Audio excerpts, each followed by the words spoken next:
Olá, querido irmão, olá, querida irmã, a paz do Senhor Jesus. Eu sou o presbítero Ronaldo Costa e espero que você e sua família estejam sendo ricamente abençoados por Deus em nome do Senhor Jesus. Chegamos à nossa quinta lição nesse terceiro trimestre de 2020 da nossa Escola Bíblica Dominical. Estamos estudando a revista alternativa para esse trimestre, que tem como tema principal os princípios divinos em tempo de crise, a reconstrução de Jerusalém e o avivamento espiritual como exemplos para os nossos dias. Na lição passada, a lição 4, nós aprendemos como os judeus que voltaram do cativeiro começaram a reedificar o templo em Jerusalém. Vimos também que, após constante insistência dos inimigos vizinhos, a obra teve que parar. Depois de várias tentativas, os inimigos conseguiram fazer com que a obra do templo não fosse adiante. Assim, o capítulo 4 de Esdras, no seu versículo 24, termina com a triste sentença: então cessou a obra da casa de Deus que estava em Jerusalém. Na lição 5, esta lição que iremos estudar nesta semana, veremos como Deus agiu de uma forma sobrenatural e levou os judeus a se reanimarem, a retomar a construção do templo até o seu final. Antes, porém, de adentrarmos no comentário da lição, eu gostaria de deixar aqui a minha palavra de gratidão. Quero agradecer a todos vocês que semanalmente têm nos acompanhado aqui no canal Viva EBD, sobretudo aos irmãos que já se inscreveram no nosso canal. Nesse exato momento em que estamos gravando essa pré-aula, chegamos ao número 100, ou seja, 100 pessoas se inscreveram em nosso canal.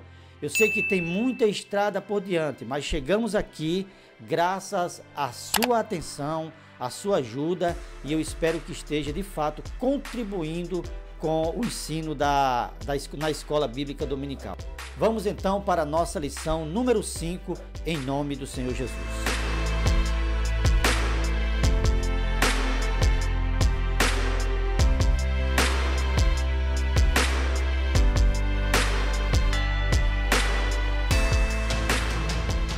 Muito bem, meus irmãos, o tema da lição 5 é: Zorobabel recomeça a construção do templo.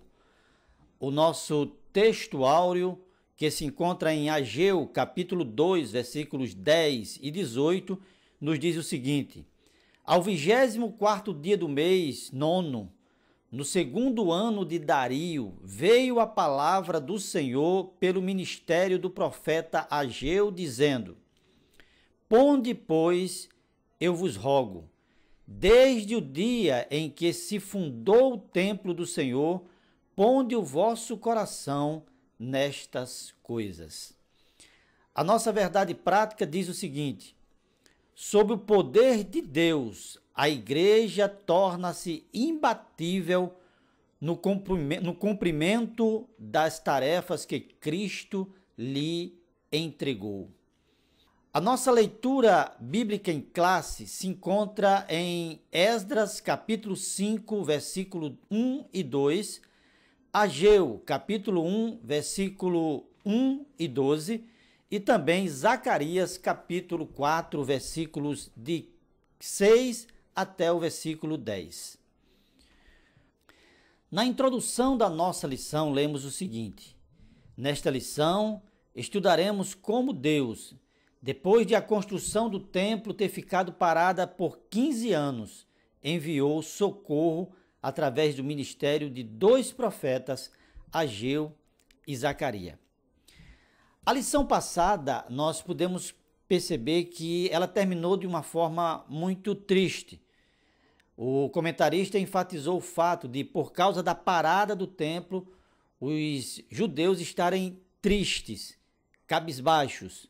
Enquanto isso, os inimigos estavam alegres por verem a obra de Deus paralisada. No entanto, meus irmãos, é muito interessante nós lembrarmos que, embora a obra de Deus tenha ficado parada durante 15 ou 16 anos, o Deus da obra ele não parou. Deus sempre trabalha e no momento certo ele age de forma soberana a fim de levar os seus objetivos a serem atingidos e o seu nome ser glorificado. Jesus, no capítulo 5 de João, versículo 17, ele disse o seguinte: o meu Pai trabalha até agora e eu também trabalho. Isaías, o profeta messiânico, no capítulo 64 e o versículo 4, ele disse o seguinte: desde os tempos antigos não se ouviu, nenhum ouvido percebeu, e olho nenhum viu, outro Deus além de ti, que trabalha para aqueles que nele esperam. Deus sempre está trabalhando para que o seu nome, ao final da história, seja glorificado. E ele, no caso do templo, no caso da obra do templo, ele tomou a providência para que os judeus retomassem aquela obra e finalizassem a construção daquele maravilhoso templo. O ponto número 1 da nossa lição diz o seguinte: Deus suscita os profetas Ageu e Zacarias. No tópico 1 desse primeiro ponto, nós lemos: Deus levantou 2 profetas. A situação era de total desânimo entre os judeus e, sobretudo, os líderes também estavam desanimados. Aquele povo que havia recebido a liberdade de voltar do cativeiro babilônico para a sua terra, construir o templo do seu Deus e adorar o seu Deus como antes, agora estavam presos novamente, mas dessa vez sob o jugo do desânimo. O desânimo que não apenas fez com que a obra de Deus parasse, mas também que levou o povo judeu a uma indiferença muito grande com a obra de Deus. Diante de um quadro como esse, Deus agiu. Ele levantou os profetas Ageu, no 6º mês do 2º ano de Dario, e Zacarias, 2 meses depois, também foi chamado por Deus. O nosso comentarista, ele enfatiza que os 2 profetas não vieram atendendo o convite de líderes de Jerusalém, mas eles vieram enviados pelo próprio Deus dos céus. E isso está muito claro pela expressão que nós encontramos tanto no início do livro de Zacarias como no início do livro de Ageu. A expressão veio a palavra do Senhor. Foi Deus que falou àqueles profetas, foi Deus que colocou no coração e na boca daqueles profetas a sua palavra para reanimar o povo judeu a voltar à construção do templo até ao seu final. Zorobabel, que era o líder político do povo judeu, recebeu uma mensagem do Senhor. Zorobabel havia começado a obra muito bem, mas como qualquer um de nós, como pode acontecer com qualquer um de nós, ele foi envolvido pelo desânimo que o levou a parar de realizar a obra que Deus tinha entregue nas suas mãos. 2 coisas podem ter contribuído para o desânimo de Zorobabel. Primeiro, a persistência dos opositores, que depois de muitas tentativas fizeram com que a obra parasse. E nós podemos ver isso no capítulo 4 de Esdras, versículo de 1 a 6 e depois o versículo 24. E um outro ponto que pode ter contribuído para que a obra do Senhor, ou melhor, para que Zorobabel desanimasse de fazer a obra do Senhor, foi o desencanto de alguns judeus mais idosos ao comparar o novo templo com a glória do templo de Salomão. Ageu, capítulo 2, versículos de 3 a 5, diz o seguinte: quem há entre vós que, tendo ficado, viu esta casa na sua primeira glória? E como a vedes agora? Não é esta como nada em vossos olhos, comparada àquela casa?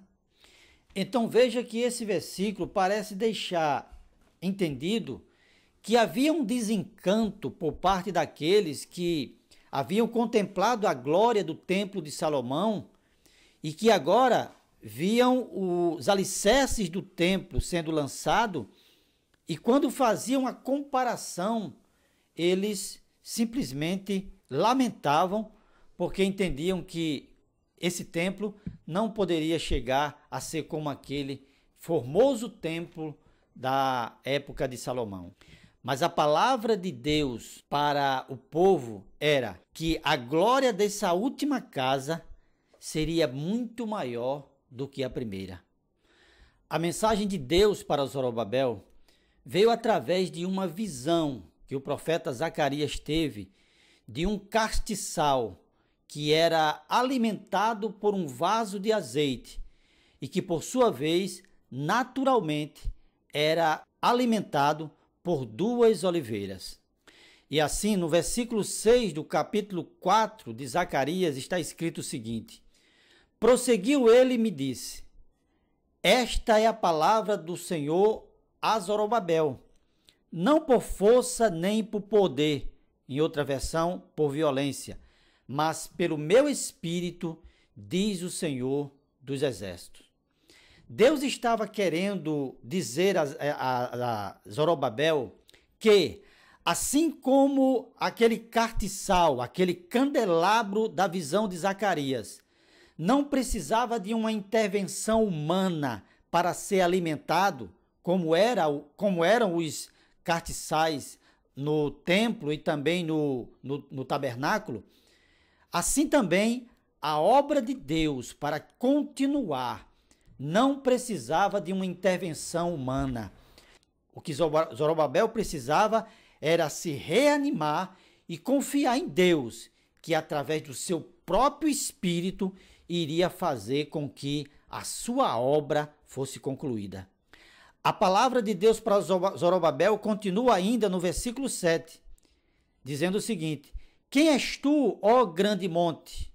Diante de Zorobabel serás uma campina, porque ele colocará pedra de remate em meio a aclamações. Deus estava dizendo nesse versículo 7 que o grande monte, ou as dificuldades que estavam diante do líder Zorobabel, iria se tornar uma campina, ou seja, Deus iria colocar por terra todas as dificuldades através da ação do seu Espírito Santo, e Zorobabel iria concluir aquela obra da mesma forma como ele iniciou. Veja o versículo 9, a clareza com a qual Deus fala isso. As mãos de Zorobabel lançaram os fundamentos dessa casa. Elas mesmas a acabarão, para que saibas que o Senhor dos Exércitos é quem me enviou a vós outros. Que coisa gloriosa! Deus é aquele que aperfeiçoa a obra que teve início, a obra que começou. Essa promessa a Zorobabel, essa palavra de ânimo a Zorobabel e a promessa de que ele acabaria a obra que iniciou, é porque Deus havia escolhido Zorobabel para essa obra. Ageu, capítulo 2, versículo 23, diz o seguinte: naquele dia, diz o Senhor dos Exércitos, tomar-te-ei, ó Zorobabel, filho de Sealtiel, servo meu, diz o Senhor, eu te farei como um anel de selar, porque te escolhi, diz o Senhor dos Exércitos. Meu amado irmão, meu querido amigo, querido professor, Deus, ele tem algo nas nossas vidas.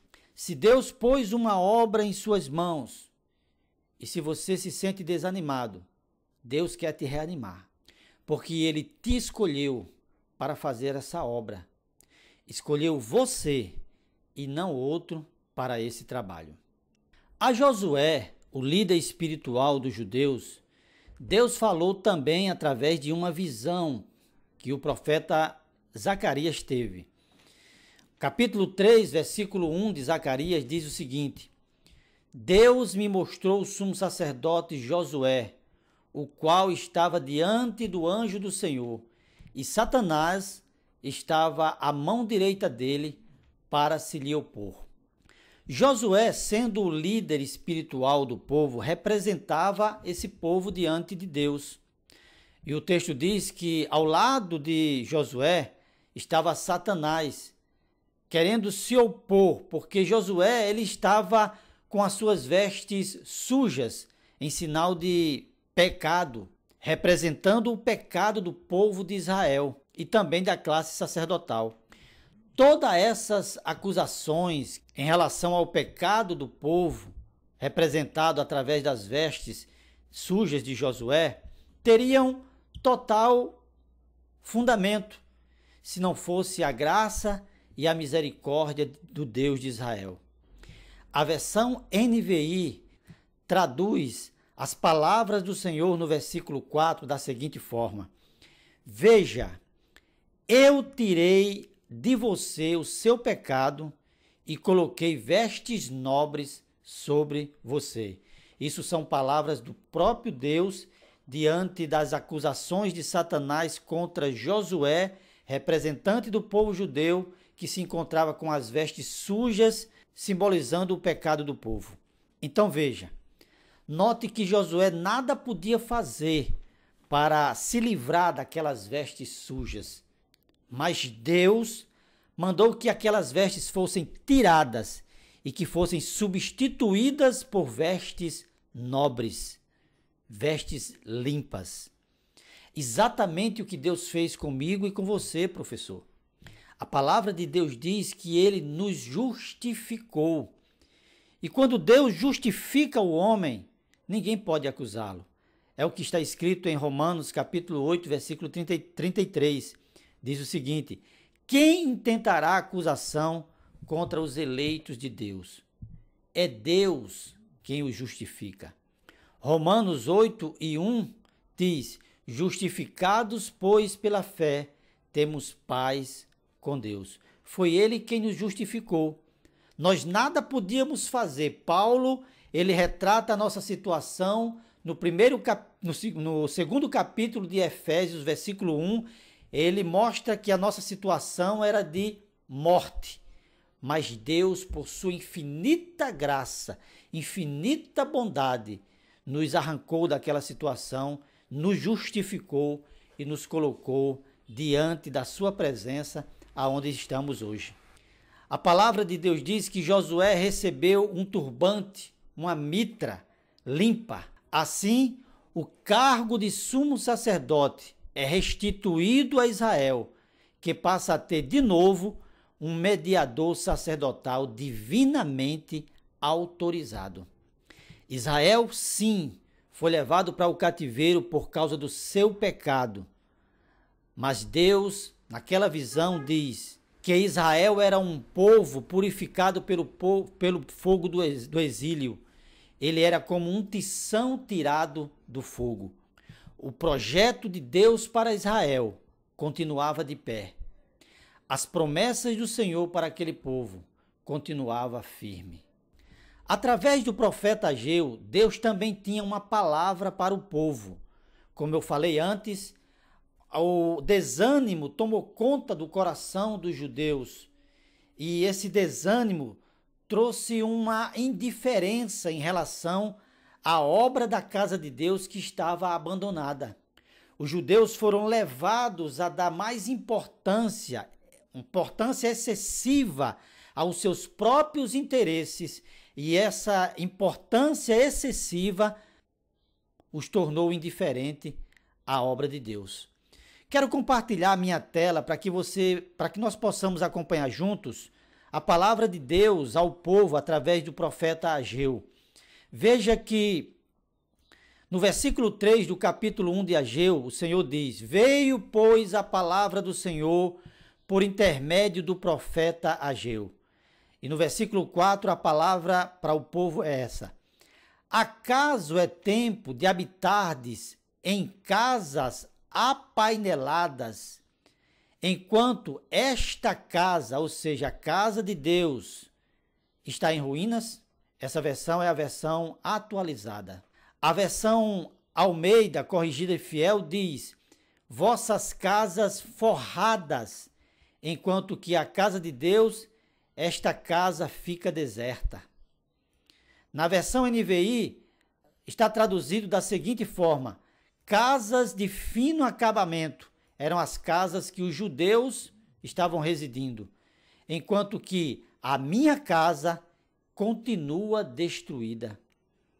Na versão linguagem de hoje, está escrito o seguinte: os judeus moravam em casas luxuosas, enquanto que o templo do Senhor continuava destruído.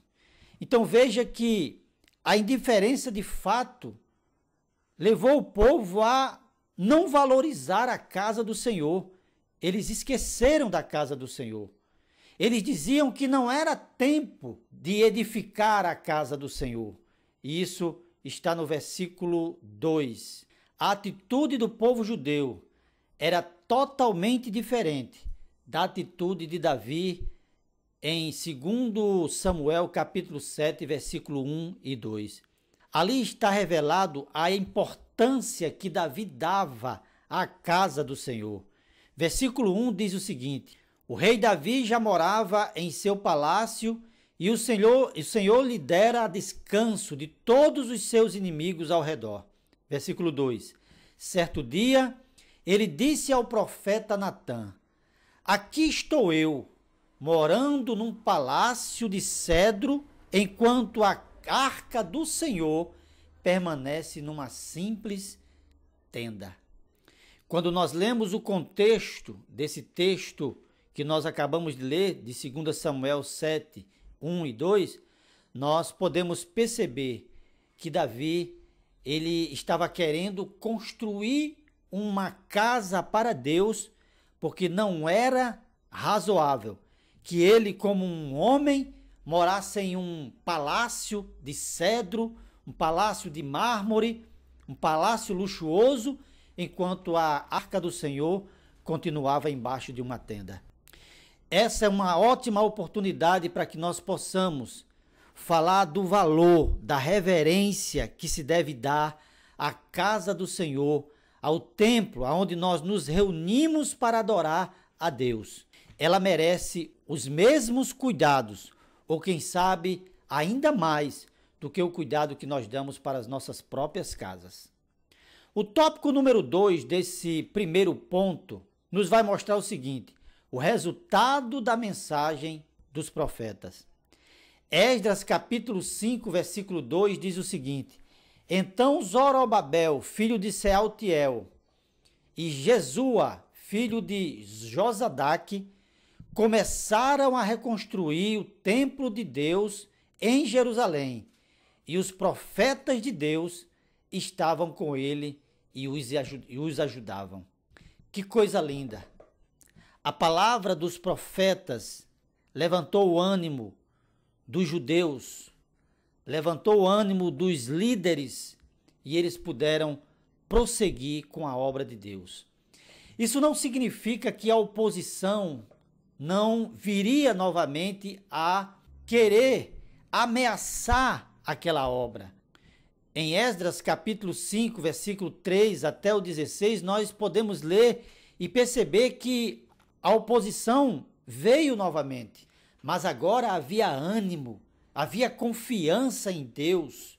Os opositores enviaram até uma carta para o rei Dario, sugerindo que ele verificasse se nos arquivos de fato existia uma ordem do rei Ciro para que aquela obra fosse feita. O irônico é que essa atitude deveria ter sido a dos judeus 16 anos atrás, quando a obra foi parada por mandato do rei da época. Mas o que importa é que Deus estava no controle de todas as coisas. E Ele é aquele que transforma dificuldades em solução. E em Esdras, capítulo 6, versículos de 1 a 8, nós lemos que buscaram nos arquivos e encontraram a autorização de Ciro para que a obra fosse realizada. E o que os inimigos não esperavam é que a partir daquele momento toda a despesa na construção seria paga a partir da tesouraria do rei. Por fim, vem a sentença que assinala, que oficializa, que registra a vitória final. Esdras capítulo 6, versículo 15 diz: acabou-se esta casa no dia 3º do mês de Adar, no 6º ano do reinado de Dario. Glória a Deus! Os judeus poderiam fazer uma nova festa e comemorar a vitória que veio do céu. O tópico número 3 do primeiro ponto diz o seguinte: o impulso espiritual dado pelos profetas continuou dominando os construtores até a conclusão da construção. Esdras capítulo 6, versículo 14, lemos essas palavras muito importantes. Dessa maneira, os líderes dos judeus continuaram a construir e a prosperar, encorajados pela pregação dos profetas Ageu e Zacarias. Note, meus queridos, eu queria que você destacasse essa parte do versículo: encorajados pela pregação dos profetas Ageu e Zacarias.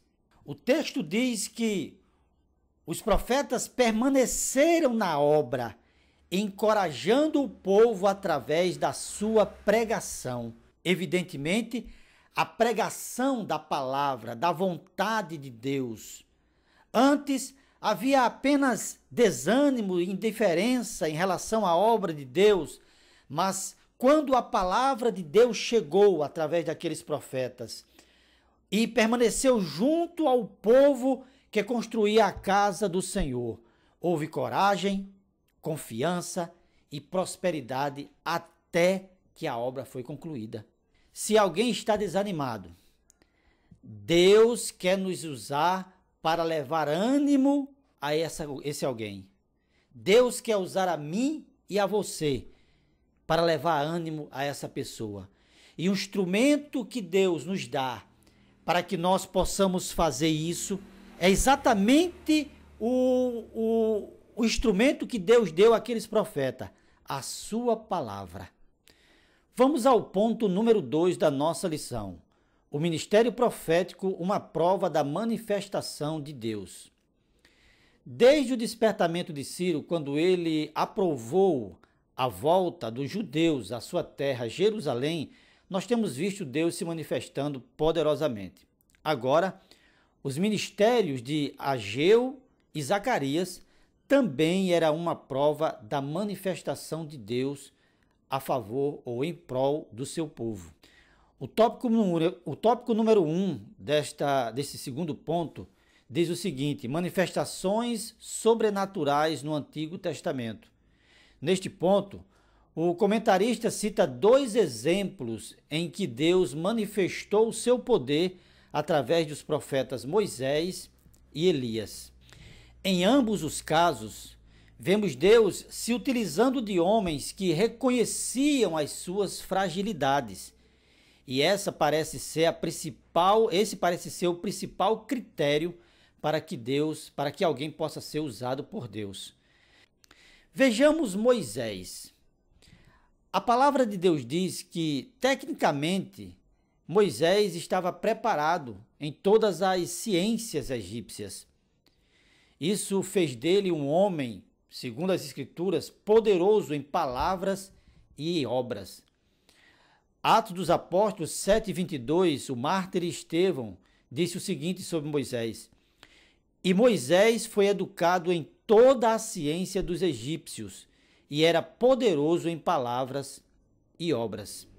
Talvez, por se achar preparado, Moisés pensava ser o libertador do seu povo que estava escravizado no Egito. Atos dos Apóstolos, capítulo 7, versículo 25, diz o seguinte: ele, Moisés, pensava que seus irmãos compreenderiam que Deus o estava usando para salvá-los, mas eles não o compreenderam.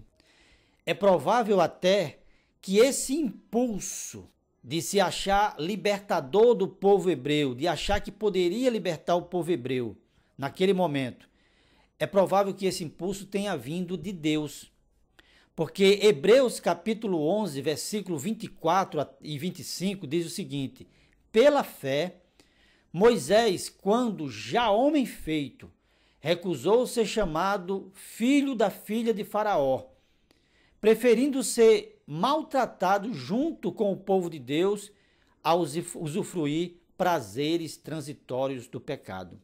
Se de fato Deus o impulsionou, não foi para que ele fosse o libertador naquele momento. Moisés precisava passar pela escola de Deus.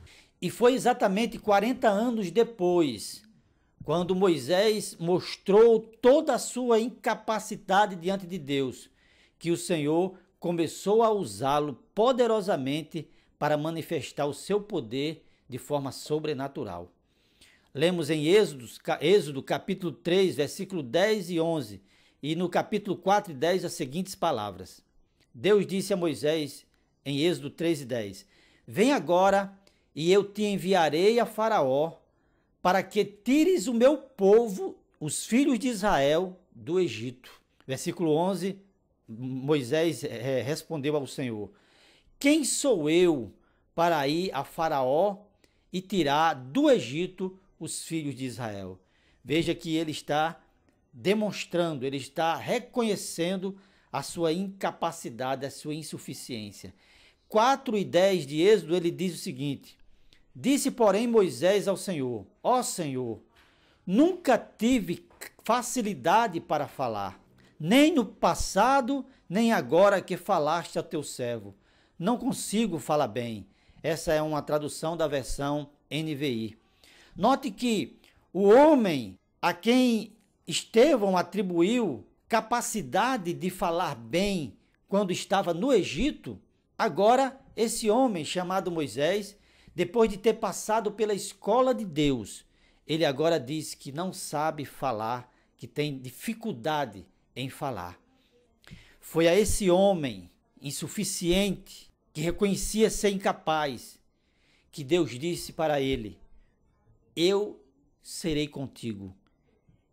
E a história mostra que Deus usou Moisés de forma poderosa para fazer aquilo que o Senhor tinha planejado.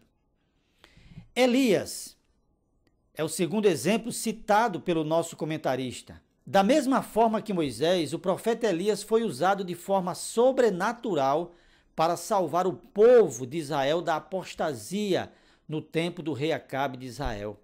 Mas é interessante que, após uma grande vitória contra os profetas de Baal, o que levou o povo a confessar que só o Senhor é Deus, Elias se escondeu em uma caverna, pois teve medo de morrer. Até que o Senhor foi ao seu encontro e reanimou o profeta para que ele continuasse a sua jornada. Isso você pode ler em 1 Reis, capítulo 19. Tiago, irmão do Senhor, falando de Elias, ele deixa claro que Elias tinha suas fraquezas. Certamente por reconhecer suas fraquezas, ele orava e Deus operava. Porque Tiago utilizou a vida de Elias como exemplo de oração que Deus ouve e responde. Tiago capítulo 5, versículo 17 diz o seguinte, Elias era homem sujeito às mesmas paixões que nós, e orando, pediu que não chovesse, e por 3 anos e 6 meses não choveu sobre a terra. Veja que ele fala das paixões de Elias. Ele era homem como eu e como você. Vamos ao ponto número 3 da nossa lição. O ministério de profeta à luz da Bíblia. Hebreus capítulo 5, versículo 4 diz o seguinte, ninguém, pois, toma esta honra para si mesmo, senão quando chamado por Deus, como aconteceu com Arão. Embora esse texto fale sobre a questão do sumo sacerdote que era escolhido por Deus, nós podemos aplicar normalmente ao profeta, porque Deus é quem chamava o profeta para exercer esta função. No nosso tópico, o primeiro tópico do terceiro ponto, está escrito o seguinte, o profeta na dispensação do Antigo Testamento. Neste tópico, O nosso comentarista, ele enfatiza muito mais a questão de o profeta ser consultado pelo povo. Consultar a Deus no consultar ao profeta no Antigo Testamento era consultar o próprio Deus. Nós podemos ver isso em Ezequiel capítulo 20, versículo de 1 a 3, que é um dos exemplos que o nosso comentarista cita na lição. Ezequiel 20, de 1 a 3, diz o seguinte: E no 5º mês do 7º ano, aos 10 dias do mês, vieram alguns dos anciãos de Israel para consultar ao Senhor. E assentaram-se diante de mim. Ezequiel está falando. Então veio a minha palavra do Senhor, dizendo: Filho do homem, fala aos anciãos de Israel e dize-lhes: Assim diz o Senhor Deus: Acaso vieste consultar-me? Então note que Ezequiel se coloca na posição de próprio Deus para ser consultado pelos anciãos de Israel. Segundo o pastor Ezequiel Soares, na revista da EBD do 3º trimestre de 2010, ele diz que a primeira vez que é mencionado a palavra profeta em relação a alguém é em Gênesis capítulo 20, versículo 7, tratando-se do nosso pai Abraão. Ele diz que a função do profeta neste período parece incluir a intercessão, visto que Deus disse a Abimeleque acerca de Abraão: ele é profeta e rogará por ti, intercederá por ti. No entanto, foi em Números capítulo 11, versículo 25 e 26, quando o Espírito repousou sobre 70 anciãos do povo de Israel, que eles profetizaram, que a figura do profeta começou a ganhar mais ênfase nas escrituras do Antigo Testamento. Os profetas eram homens chamados por Deus, e nós podemos ver isso em Jeremias, capítulo 1, versículo 5. Eles eram chamados para denunciar o pecado do povo, chamando-o ao arrependimento. Também recebiam a capacidade de prever eventos que ocorreriam na história de Israel, de outras nações e até na vida de pessoas, de indivíduos, como em Isaías capítulo 38 e os versículos de 1 até o versículo 5. Agora, o profeta, o segundo tópico desse ponto, o profeta na dispensação do Novo Testamento. O derramado Espírito Santo concedeu, entre outros dons, o dom de profetizar, mas ter o dom de profetizar não deve ser interpretado como um chamado para ser profeta, de forma alguma. A palavra de Deus diz que Deus falou antigamente aos pais pelos profetas, mas nesses últimos tempos falou pelo seu Filho. Deus, ele pode usar alguém com o dom de profecia uma única vez na sua vida e nunca mais usá-lo novamente. A Bíblia, a palavra de Deus, diz que deu à igreja uns para profetas, assim como deu evangelistas e pastores. Efésios capítulo 4, versículo 11 diz o seguinte: E ele mesmo concedeu uns para apóstolos, outros para profetas, outros para evangelistas e outros para pastores e mestres. Alguns entendem que profeta nesse texto, nesse versículo, diz respeito à pregação da palavra, que é a profecia suprema. No entanto, nós não podemos ignorar a figura do profeta no Novo Testamento, que recebe de Deus a capacidade de prever futuro. Ágapo é chamado literalmente de profeta e aparece profetizando sobre eventos futuros que se cumpriram logo em seguida. Nós temos duas passagens em Atos dos Apóstolos, onde em uma delas o profeta Ágabo ele está profetizando sobre o mundo inteiro, sobre um evento que aconteceria e que atingiria o mundo naquela época. E em outro texto, Atos 20, 21, versículo 10 e 11, ele está profetizando sobre algo que no futuro iria acontecer com Paulo, um indivíduo. Atos capítulo 11, versículo 27 e 28 diz o seguinte: naqueles dias, alguns profetas desceram de Jerusalém para Antioquia. Um deles, Ágabo, levantou-se e pelo Espírito predisse que uma grande fome sobreviria a todo o mundo romano, o que aconteceu durante o reinado de Cláudio.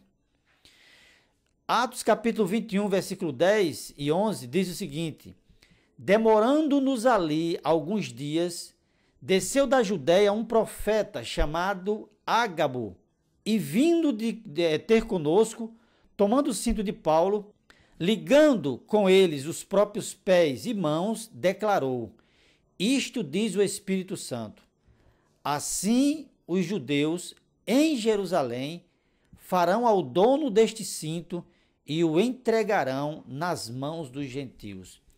Então note que temos aqui um caso talvez extraordinário no Novo Testamento, aonde um profeta prevê o futuro, não tomando como base uma profecia já existente nas Escrituras, mas ele prevê algo que aconteceria e que de fato aconteceu no futuro, relativo ao mundo, e em outro lugar relativo a um único indivíduo, no caso, Paulo.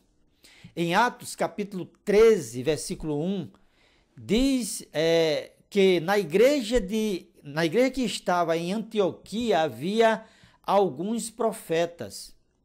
E em seguida diz que, jejuando eles, disse o Espírito Santo: apartai-me a Paulo e a Barnabé para a obra a que os tenho chamado. O comentário bíblico Moody nos diz que esse pronunciamento do Espírito Santo veio provavelmente através de um profeta.